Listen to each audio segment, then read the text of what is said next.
Hey guys, what's up? It's your girl Tally. I got another gem for you guys today. This is gonna also relate to my video that I did right before this, and it's also gonna relate to the video before that, which is the work on your attitude video. There is a caveat and nuance, I would say, to all of this that I'm speaking of, but they all coincide. Now, here's the thing. The basic foundational thing is that, yes, attitude is important. Don't ever let that skate by you. Your attitude has to be consistent. It has to be positive, consistently positive, especially in work and professional environments. And it's also, a positive attitude is conducive to your growth and promotion, probably anywhere you go. And it does affect you. It does affect how far you can go, and it does affect others, and you could be giving off that weird vibe, that weird energy for like no reason, like you didn't even mean to give it off, but it's because your attitude is off. And I'm the one to talk about weird vibes, but if your energy off, if your attitude, like you just feeling down about things, and you're feeling down about something and you're projecting it, then it does affect you in a negative way. So we have to be aware of that. But today's video is also about another thing that I realized. Here's the thing, guys. So I really do come from a place of having low self-esteem, right? Low self-esteem, low self-worth, not really believing in my value, because I have value. I just never believed in it until, like, God has been building me up for the last, I would say, like 2 years. God's been building me up in different ways and exposing things, and we've been trying to heal things, and it's just a journey, and the journey's amazing. It's great. I wouldn't trade it for the world, and I just thank God for it, that He is allowing me to go through this process, this pruning process. And it's like, seek out that journey, because it's amazing, guys. It's tough. It's everything don't go your way all the time. You acknowledge things that you have to acknowledge, things that you pushed in the back of your mind. But at the end of the day, when you're able to acknowledge it, and even though it hurts sometimes, and you're able to heal from that, you wouldn't trade healing for the world. You wouldn't trade you healing from something that's been plaguing you, and it's been there in the back of your mind, and you don't even know how much it affected you, but it has affected you, and it's crazy. But other than that, I'm trying to get to my message today, which is that here's another thing that I realized about myself. Now, 100%, I got attitude problems that I need to work on. I'm owning up to that. I'm taking accountability 100%. But here's something else, guys. Now, I told you guys I came from low self-esteem. A part of coming from low self-esteem is it's hard for you to understand when to part ways with different people, places, or things. It's hard for you to understand when the right time is. And then you're also scared of going to another level and wanting better for yourself. Like, that is definitely a part of it. You're scared of wanting better for yourself, and you have to really learn when is the right time for you to be like, you know what, I've invested enough here, I've spent, invested, that's time, energy, whatever, time, energy, money, I've invested enough here. It's time for me to want more for myself. It's time for me to go to the next level, the next thing. So when you're someone who deals with like low self-esteem, or you're people pleasing, so you don't want to hurt anybody's feelings, you don't want to disappoint people, even though people at the end of the day are looking out for themselves, and they don't care about you really. Like, they like people, like most people, I think even most people, they want to see you glow and grow. Most people, or at least half people do, and the other people, whatever, who cares about them? But what I'm saying is, like, when you're learning how to overcome low self-esteem and you're healing from that, you have to learn when to let things go. You have to learn the right time to let things go, because I'm going to tell you how this plays into my attitude issues. So now you don't know when to let things go. You don't know when it's time to want more for yourself. It's time to go to the next level in things. And because of you struggle with that, but you feel it in you that it's time now, instead of making the proper moves to get to that next level, to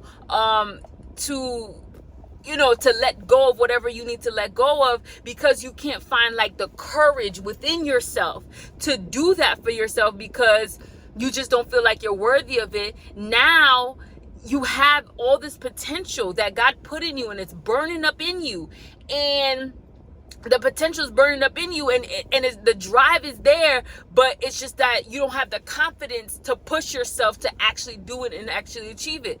So when that happens, when you have so much drive behind you, but the confidence is trying to stagnate that drive, what it turns into an excess of unused energy within you, of unused drive within you. And that drive could literally, unused drive in you, it could be harmful to you, because now you're gonna look for an outlet to take that drive out, that potential that you're not using properly. You're gonna look for a new outlet to get that potential, like to expend that energy, to use that energy. You're gonna try to look for different ways. Now, a lot of people choose a lot of different ways, and usually those ways, if you're not using your potential for your God-given purpose, you're using it for something that is most likely going to be harmful to you. Like, some people use it to go party all the time, to drink, to do drugs, for like to have sex. Like, if you're not using it in a positive way, you're going to look for some kind of negative outlet to use it for. So when it comes to me, that I see one of my outlets, if I'm not using my potential in the way that I'm supposed to use it, the way that God gives me to use it, and I don't have enough confidence in me to want more, to cut whatever I need to cut off to get to the next level in my life, I become very passive aggressive. I become very moody. I become very passive aggressive, and it plays into my attitude problem. So I'm sitting over there being moody, being passive aggressive, not being a pleasant person, and basically destroying relationships around me. Like, not even relationships that are supposed to be the ones you cut off, but like I'm putting a damper on the relationships around me, and because I'm not showing up as my best self, and I'm like ruining my personal reputation, basically, because I have all this drive, and I have all this ambition on my chest, and I'm failing to allow it to have its way. I'm failing to allow it to work. I'm failing to make the decision in my mind, like, I need the next level. I need the next level, and I don't care what kind of changes I have to make. I don't care who I have to disappoint. I don't care what people are going to think of me and what people are going to say. I don't care if they're going to doubt me. I don't care, because I have to get to this next level. Because if I don't, then I'm going to sit here and I'm going to internalize everything, and I'm going to get down on myself, and I'm going to turn into somebody that I don't even want to be. The positive attitude that I'm telling people to have all the time, I won't even be able to keep that positive attitude, because I'm sitting over here sitting on all the potential, all the ambition and drive that God has given me to do something with. I'm over here sitting on it. So that turned into like a self-deprecating, self-hating thing. And I just don't show up as my best self, and I literally take that out on other people, which is sad to say. I'm like describing it, like I'm feeling it as I'm telling you guys. Like, I'm taking that disappointment in myself out on other people, and I have to be very careful and very aware of that. And this is why I was saying to myself today, like, I really do have to continue to practice honoring myself. And what I mean by that is, like, some people take this wrong and be like, oh, what about honoring God? No, I honor God first and foremost, but there's things that God wants me to do with myself, and me honoring those things that God put in me to be fruitful and to multiply, that is honoring God. So maybe I should just say, yes, I have to honor what God put in me and not be afraid to actualize it, not be afraid to use it, to use my potential that God put in me so I can do what I gotta do, so I could do what he wants me to do, so I can achieve what he wants me to achieve in my life, so I could be fruitful, so I could be prosperous. Everything that I'm saying I want, everything that I know God wants for me, I can't be afraid of that, because when I sit on it, I become somebody else that I don't even like. I become jealous. I become envious. I become angry. I become passive aggressive. Depression. I don't deal with depression, but depression has a better chance of manifesting itself in my life, which I'm very careful about not allowing it to ever not even giving it a chance to even manifest. And I just turn into somebody that I do not like when I don't fulfill my God-given talents, when I'm not working in my purpose. Because to be clear, to give you guys a real life example, for real, so don't get me wrong, the job that I've had for this past year, as I always say, it's been one of my best jobs. You know, like, the people have uplifted me, and they have they just brought out the best qualities in me. They've uplifted me in so many ways. They've been so supportive and everything.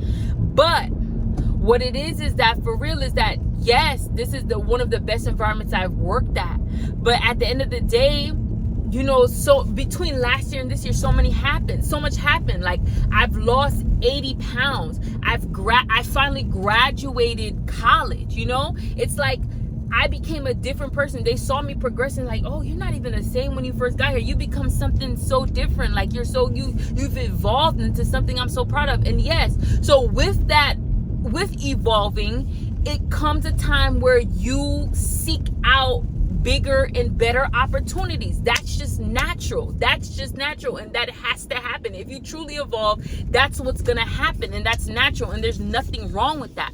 But because they showed me so much favor. They showed me so much favor, and they've been so good to me. I've been really afraid of letting my boss know, like, listen, I want to be promoted. I want new opportunities. I want bigger opportunities. I want more. I want a salary increase. Like, I've been afraid to want that and to let her know that I want those things. And the thing is, I need those things right now, especially at this point in my life. I need those things. I need the next level. But I've been feeling like, I would disappoint her if I tell her that I want to go somewhere else. I would feel like, I'm disappointing her or something like that, or I'm disappointing them, and like, what are they gonna think of me and stuff like that. Like, I've been feeling bad about wanting more, and because of that, I really just sat on that for a few months. I've been feeling that for a few months. It got to the point, like, I'm like, oh my God, I can't go here and do the same thing that I be doing every single day of this week. I can't really do it. And it's like, I really maxed out, like, on everything that I I felt like I could do. And and I was feeling that way, and I was getting down, but at the same time, I wasn't letting my boss know this. So this is completely my fault for not letting her know, like, I want to seek out different opportunities. I want to do new things. So instead of verbalizing that and communicating my needs, honoring myself and communicating my needs, instead I just internalize that. I just let that all bubble up in me, and I have a problem with stuff like that.